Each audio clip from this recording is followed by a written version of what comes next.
Hi hello ಎಲ್ಲರಿಗೂ ನಮಸ್ಕಾರ. Welcome to Supriya ಪಾಕಶಾಲೆ.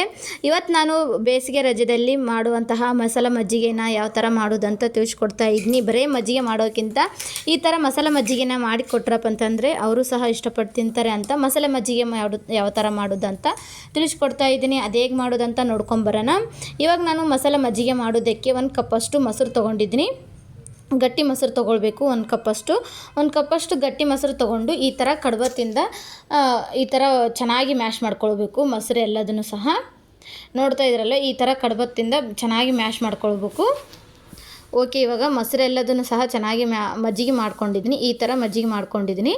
ಇವಾಗ ನಿಮಗೆ ಎಷ್ಟು ಬೇಕನ್ಸುತ್ತೋ, ಗಟ್ಟಿ ಇದ್ದರೆ ಗಟ್ಟಿ ಮಜ್ಜಿಗೆ, ಮಸಾಲ ಮಜ್ಜಿಗೆ ಅಂತಂದರೆ ಗಟ್ಟಿ ಇರಬೇಕು, ಹಂಗಾದ್ರೆ ಟೇಸ್ಟ್ ಬರುತ್ತೆ. ಸ್ವಲ್ಪ ನೀರಿತ್ತಂದರೆ ಟೇಸ್ಟ್ ಬರೋದಿಲ್ಲ. ನಿಮಗೆ ಎಷ್ಟು ಬೇಕನ್ಸುತ್ತೋ ಅಷ್ಟನ್ನು ನೀರು ಹಾಕ್ಕೊಳ್ಬೋದು. ಓಕೆ, ಇವಾಗ ನಾನು 1 ಗ್ಲಾಸಷ್ಟು ನೀರು ಹಾಕ್ಕೊಂಡಿದ್ದೀನಿ. ನೋಡ್ತಾ ಇದ್ರಲ್ವ, ಇವಾಗ 1 ಗ್ಲಾಸಷ್ಟು ನೀರು ಹಾಕ್ಕೊಂಡಿದ್ದೀನಿ. ನಿಮಗೆ ಗಟ್ಟಿ ಅಂದರೆ ಗಟ್ಟಿ ಮಾಡ್ಕೊಳ್ಬೋದು ಮಜ್ಜಿಗೆನ, ಇಲ್ಲಪ್ಪ ಅಂತಂದರೆ ನೀರಂತಂದರೆ ನೀರಾಗಿ ಮಜ್ಜಿಗೆ ಮಾಡ್ಕೊಳ್ಬೋದು. ಇವಾಗ ನಾನು ಗಟ್ಟಿ ಮಜ್ಜಿಗೆ ಮಾಡ್ಕೊಳ್ತಾ ಇದ್ದೀನಿ. ಓಕೆ, ಇವಾಗ ನಾನು ಮಜ್ಜಿಗೆ ಮಾಡಿ ಅದನ್ನು ಒಂದು ಸೈಡ್ಗೆ ಇಟ್ಕೊಂಡಿದ್ದೀನಿ. ಈರುಳ್ಳಿ, ಹಸಿಮೆಣ್ಸಿನ್ಕಾಯಿ, ಅಲ್ಲ, ಬೆಳ್ಳುಳ್ಳಿ ಹಾಗೂ ಕೊತ್ತಂಬರಿನ ಇವಾಗ ಹಾಕ್ಕೊಳ್ತಾ ಇದ್ದೀನಿ ಮಿಕ್ಸಿಗೆ. ನಾನು ಫಸ್ಟು ಕೊತ್ತಂಬರಿ ಹಾಕ್ಕೊಂಡ್ಮೇಲೆ ಈರುಳ್ಳಿ ಹಾಕ್ಕೊಳ್ಬೇಕು. ಈರುಳ್ಳಿ ಹಾಕ್ಕೊಂಡ್ಮೇಲೆ ಮೆಣಸಿನ್ಕಾಯಿನ ಹಾಕ್ಕೊಳ್ತಾ ಇದ್ದೀನಿ. ಮೆಣಸಿನ್ಕಾಯಿ ಹಾಗೂ ಶುಂಠಿನ ಹಾಕ್ಕೊಳ್ತಾ ಇದ್ದೀನಿ. ಓಕೆ, ಇವಾಗ ಶುಂಠಿ, ಮೆಣಸಿನ್ಕಾಯಿ, ಸ್ವಲ್ಪ ಬೆಳ್ಳುಳ್ಳಿ ಎಲ್ಲದನ್ನು ಸೇರಿಸಿ ಇವಾಗ ಮಿಕ್ಸಿ ಮಾಡ್ಕೊಳ್ಳೋಣ. ಸಣ್ಣದಾಗಿ ಮಿಕ್ಸಿಗೆ ಹಾಕ್ಕೊಳ್ಬೇಕು, ಹಾಗಾದರೆ ಸ್ವಲ್ಪ ಟೇಸ್ಟ್ ಬರುತ್ತೆ. ಇದಕ್ಕೆ ನಾನು ಸ್ವಲ್ಪ ಉಪ್ಪು ಹಾಕ್ಕೊಳ್ತಾ ಇದ್ದೀನಿ. ರುಚಿಗೆ ತಕ್ಕಷ್ಟು ಉಪ್ಪು ಹಾಕ್ಕೊಳ್ಬೇಕು, ಹಾಗಾದರೆ ಹಸಿ ವಾಸನೆ ಬರೋದೇ ಇಲ್ಲ ಸ್ವಲ್ಪ ಉಪ್ಪು ಹಾಕಿದಪ್ಪ ಅಂತಂದರೆ.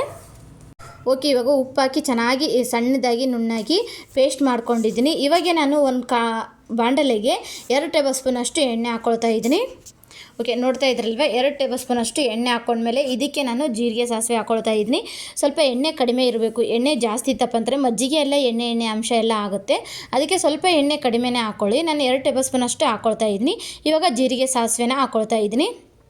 ಜೀರಿಗೆ, ಸಾಸಿವೆ ಹಾಕ್ಕೊಂಡ್ಮೇಲೆ ಇದಕ್ಕೆ ಸ್ವಲ್ಪ ಕರಿಬೇವು ಹಾಕ್ಕೊಳ್ತಾ ಇದ್ದೀನಿ. ಓಕೆ, ಇವಾಗ ಕರಿಬೇವು ಹಾಕ್ಕೊಂಡ್ಮೇಲೆ ಜೀರಿಗೆ, ಸಾಸಿವೆ ಎಲ್ಲ ಚಟಪಟ ಅನ್ನಬೇಕು. ಗ್ಯಾಸ್ನ ಲೋ ಫ್ಲೇಮ್ನಲ್ಲಿ ಇಟ್ಕೊಂಡು ನೀವು ಮಸಾಲೆ ಮಾಡಿ ಇಟ್ಕೊಂಡಿರುವಂತಹ ಪೇಸ್ಟ್ನ ಹಾಕ್ಕೊಳ್ತಾ ಇದ್ದೀನಿ ಇವಾಗ. ಓಕೆ, ಇವಾಗ ಮಸಾಲೆ ಮಾಡಿ ಇಟ್ಕೊಂಡಿರುವಂಥ ಪೇಸ್ಟ್ನ ಹಾಕ್ಕೊಂಡು 1/4 ಟೇಬಲ್ ಸ್ಪೂನಷ್ಟು ಅರ್ಶಿಣ ಪುಡಿ ಹಾಕ್ಕೊಳ್ಬೇಕು. ಅರ್ಶಿಣ ಪುಡಿ ಹಾಕಿದರೆ ಸ್ವಲ್ಪ ಟೇಸ್ಟ್ ಬರುತ್ತೆ. ಓಕೆ, ಇವಾಗ 1/4 ಟೇಬಲ್ ಸ್ಪೂನಷ್ಟು ಅರ್ಶಿಣ ಪುಡಿ ಹಾಕಿದ್ಮೇಲೆ 1 ಸ್ಪೂನ್ ತೊಗೊಂಡು ಈ ಥರ ಚೆನ್ನಾಗಿ ಕೈ ಆಡಿಸ್ಕೊಳ್ಬೇಕು. ನೋಡ್ತಾ ಇದ್ರಲ್ವ, ಈ ಥರ 1 ಸ್ಪೂನ್ ತೊಗೊಂಡು ಕೈ ಆಡಿಸ್ಬೇಕು. ನೋಡಿ ಈ ಥರ ಕಲಸಿದ ಮೇಲೆ ಸ್ವಲ್ಪ ಗ್ಯಾಸ್ನ ಲೋ ಫ್ಲೇಮ್ ಇಟ್ಕೊಂಡು ಅದರಲ್ಲಿರುವ ಮೆಣಸಿನ್ಕಾಯಿಲಿರುವ ಹಸಿ ವಾಸನೆ ಎಲ್ಲ ಹೋಗಬೇಕು. ಈರುಳ್ಳಿ ಹಾಗೂ ಮೆಣಸಿನ್ಕಾಯಿ, ಕೊತ್ತಂಬರಿ ಹಾಕಿರ್ತೀವಲ್ವ, ಅದರಲ್ಲಿರುವ ಹಸಿ ವಾಸನೆ ಎಲ್ಲ ಹೋಗೋ ತನಕ ಫ್ರೈ ಮಾಡ್ಕೊಳ್ಬೇಕು. ಓಕೆ, ನೋಡಿ ಈ ಥರ ಫ್ರೈ ಮಾಡ್ಕೊಳ್ಬೇಕು. ಒಂದು 5 ನಿಮಿಷ ಆದರೂ ನೀವು ಫ್ರೈ ಮಾಡ್ಕೊಂಡ್ರಪ್ಪ ಅಂತಂದರೆ ಸ್ವಲ್ಪ ಟೇಸ್ಟ್ ಬರುತ್ತೆ. ಮಜ್ಜಿಗೆ ಟೇಸ್ಟ್ ಬರೋ ತನಕ ಈ ಥರ ಗ್ಯಾಸ್ನ ಲೋ ಫ್ಲೇಮ್ ಇಟ್ಕೊಂಡು ಸ್ವಲ್ಪ ಚೆನ್ನಾಗಿ ಕಲರ್ ಬರೋ ತನಕ ಮಿಕ್ಸ್ ಮಾಡ್ಕೊಳ್ತಾ ಇರಬೇಕು. ಓಕೆ, ಇವಾಗ ಗ್ಯಾಸ್ನ ಆಫ್ ಮಾಡಿಕೊಂಡು ಇನ್ನೊಂದು ಸ್ವಲ್ಪ ಈ ಥರ ಕೈ ಆಡಿಸ್ತಾ ಇದ್ದೀನಿ. ಓಕೆ, ನೋಡ್ತಾ ಇದ್ರಲ್ಲ, ಈ ಥರ ಚೆನ್ನಾಗಿ ಕೈ ಆಡಿಸ್ತಾ ಇದ್ದೀನಿ. ಇವತ್ತಿನ ರೆಸಿಪಿ ನಿಮ್ಗೆ ಇಷ್ಟ ಆಯ್ತು ಅಂದರೆ ಪ್ಲೀಸ್ ಲೈಕ್ ಹಾಗೂ ಶೇರ್ ಮಾಡಿ, ಹಾಗೂ ಇನ್ನೂ ಯಾರೆಲ್ಲ ಸಬ್ಸ್ಕ್ರೈಬರ್ ಆಗಿಲ್ಲ ಅಂದರೆ ಬೇಗ ಸಬ್ಸ್ಕ್ರೈಬರ್ ಆಗಿ. ನಾವು ಮಾಡೋ ಹೊಸ ರೆಸಿಪಿ ಹಾಗೂ ವೀಡಿಯೋಸ್ ಎಲ್ಲ ನಿಮಗೆ ಬರ್ತವೆ. ಓಕೆ, ಇವಾಗ ನಾನು ಮಸಾಲೆ ಮಜ್ಜಿಗೆನ ಮಾಡ್ತಾ ಇದ್ದೀನಿ. ನಿಮ್ಗೆ ಯಾರಿಗೆಲ್ಲ ಇಷ್ಟ ಆಯ್ತು ಅನ್ನೋರು ಪ್ಲೀಸ್ ಕಮೆಂಟ್ ಬಾಕ್ಸಲ್ಲಿ ತಿಳಿಸಿ.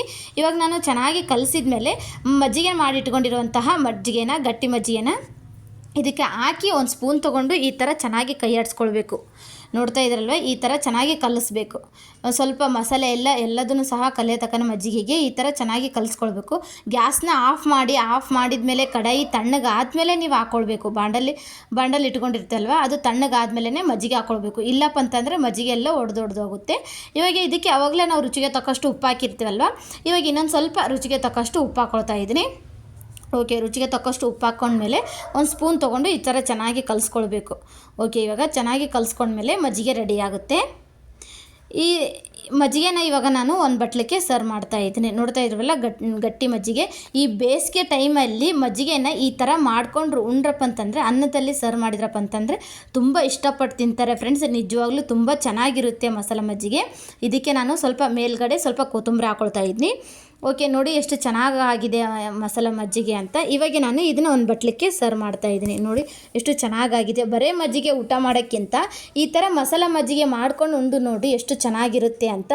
ಇವಾಗ ನಾನು ಒಂದು ಬಟ್ಲಿಗೆ ಸರ್ವ್ ಮಾಡಿದ್ದೀನಿ. ನೋಡಿ ಎಷ್ಟು ಚೆನ್ನಾಗಿದ್ದಾವೆ ಗಟ್ಟಿಯಾಗಿ ಮಸಾಲೆ ಮಜ್ಜಿಗೆ ನಿಜವಾಗೂ ತುಂಬ ಚೆನ್ನಾಗಿದ್ದಾವೆ. ಈ ವಿಡಿಯೋ ನಿಮ್ಗೆ ಇಷ್ಟ ಆಯ್ತು ಅನ್ನೋರು ಪ್ಲೀಸ್ ಲೈಕ್ ಮಾಡಿ, ಶೇರ್ ಮಾಡಿ ಹಾಗೂ ಫ್ರೆಂಡ್ಸ್ಗೂ ಫ್ಯಾಮಿಲಿ ಮೆಂಬರ್ಸ್ಗೆ ಶೇರ್ ಮಾಡಿ. ಇವತ್ತಿನ ವಿಡಿಯೋನ ನಿಮ್ಗೆ ಇಷ್ಟ ಆಗಿದೆ ಅಂದ್ಕೊಳ್ತಾ ಇದ್ದೀನಿ. ಇಷ್ಟ ಆದರೂ ಲೈಕ್ ಹಾಗೂ ಶೇರ್ ಮಾಡಿ. ಇನ್ನೂ ಯಾರೆಲ್ಲ ಸಬ್ಸ್ಕ್ರೈಬರ್ ಆಗಿಲ್ಲ ಅಂದರೆ ಬೇಗ ಸಬ್ಸ್ಕ್ರೈಬರ್ ಆಗಿ. ನಾವು ಮಾಡೋ ಹೊಸ ಹೊಸ ರೆಸಿಪಿ ಹಾಗೂ ವಿಡಿಯೋಸ್ ಎಲ್ಲ ನಿಮಗೆ ಬರ್ತವೆ. ಓಕೆ ಫ್ರೆಂಡ್ಸ್, ಬಾಯ್ ಬಾಯ್.